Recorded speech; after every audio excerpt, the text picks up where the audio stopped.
Mesdames, bonjour et bienvenue à l'écoute de cette autre édition de la revue de presse. Nous sommes le vendredi 3 juillet 2020 au Cameroun. À la une de cette édition Cameroun Tribune, le quotidien national titre « Impact économique du Covid-19 en zone CEMAC, Yaoundé et Brazzaville se concertent ». Le sujet était au menu de l'audience accordée hier au Palais de l'Unité par le président de la République Paul Biya à Gilbert Ondongo, ministre d'État congolais chargé de l'économie, de l'industrie et du portefeuille public, envoyé spécial du président Denis Sassou Nguesso. À la une d'émergence, succession au sommet de l'État, que cache le réveil des nordistes? 10 experts s'affrontent. Mutation de titre ce jour, crise anglophone, succession Tibor Nagui, confession française. Une mission parlementaire hexagonale ayant séjourné au Cameroun a rendu sa copie mercredi à Paris. À la une de Le Messager, Marie-Thérèse Manga, RDPC, le refuge des ennemis du développement.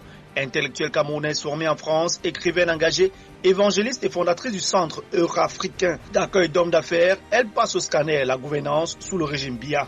Réalité plus titre ce jour à la une, Covid-19, les sites du traitement des malades et de stockage de matériel se portent bien.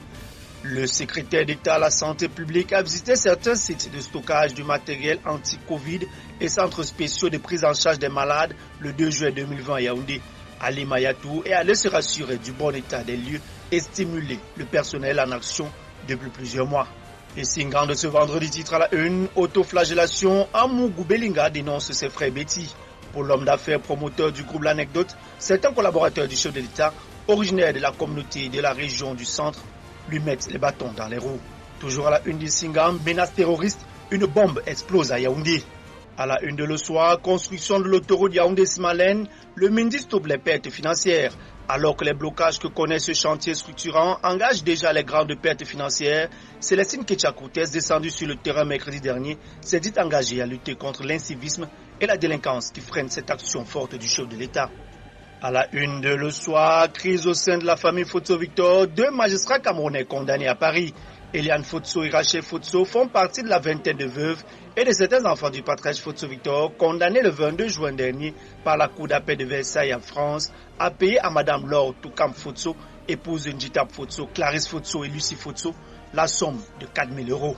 À la une de Cameroun Tribune de ce vendredi, projet de loi sur les associations culturelles, le MINAC et les artistes s'expliquent. Hier à Yaoundé, une réunion avec les coordonnateurs des pôles artistiques a permis à l'inspecteur général de ce département ministériel, représentant le ministre Bidunkwat, d'éclaircir des points de ce projet qui divise le secteur, notamment au sujet de l'agrément, des dons et des legs internationaux ou encore des statuts des fédérations. Réalité plus titre, voici le projet de loi qui va sauver les artistes, top aux polémiques. À travers la nouvelle loi déposée sur la table des élus de la nation, le ministre des Arts et de la Culture traduit dans les faits concrets la volonté du chef de l'État Paul Biya de redonner aux créateurs des œuvres de l'esprit toute la dignité d'homme pour de meilleures conditions d'existence. À la une de Le Pélican, Assemblée nationale, tout sur le projet de loi régissant les associations culturelles. Ce jour dès 10h30 dans l'hémicycle du Palais des Congrès à Yaoundé, selon le programme signé du secrétaire général de cette institution, Gaston Komba, le ministre des Arts et de la Culture, le docteur Bidunkwat, va passer en séance plénière dans le cadre des discussions générales sur les projets de loi. À la une d'émergence, Achille Basilikine 3, au four et au moulin, promotion des PME, accompagnement des artisans, lutte contre le Covid-19, le MINPESA est de tous les combats. Cameroun Tribune toujours à la une, titre ce jour, société coopérative, un atout pour le développement local. Elles sont 2500 à avoir une immatriculation au Cameroun, mais près de 3500 à exercer à côté de plusieurs milliers d'autres regroupements en cours de mutation pour impact non négligeable dans l'économie nationale. Leur journée se célèbre ce samedi à travers le monde. Le quotidien de l'économie titre ce jour production agricole, le Cameroun et la difficile transformation de la tomate. La surabondance de fruits sur le marché est constatée alors que le pays a fermé la société de conserverie alimentaire du Noun il y a quelques années. L'œil du Sahel, le journal du Septentrion, titre ce jour à la une, barrage hydroélectrique Bini à Warak, le projet menacé par les Chinois.